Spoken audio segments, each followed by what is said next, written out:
Construire sa maison, un projet de vie pour beaucoup de Gabonais. Mais sur le terrain, la réalité est tout autre. Dans plusieurs quartiers de Libreville, pilule des chantiers inachevés, témoignant ainsi des difficultés rencontrées par les particuliers.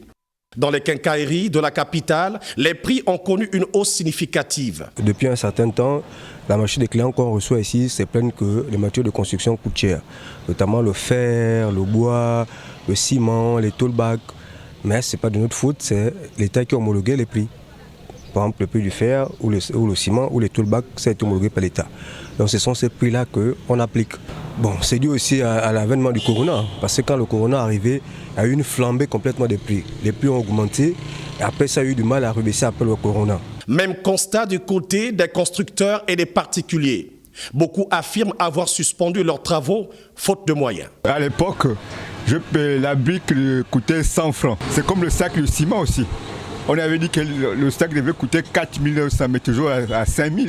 On doit diminuer la ferraille, le sable, puisque le sable on prend dans nos carrières, le gravier on le casse à la carrière.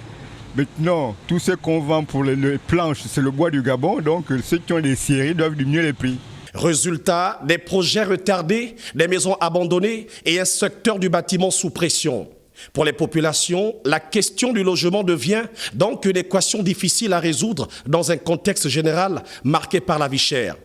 Entre augmentation des matériaux et baisse du pouvoir d'achat, bâtir sa maison à Libreville relève désormais du parcours du combattant. Une situation qui interpelle aussi bien les professionnels du secteur que les pouvoirs publics.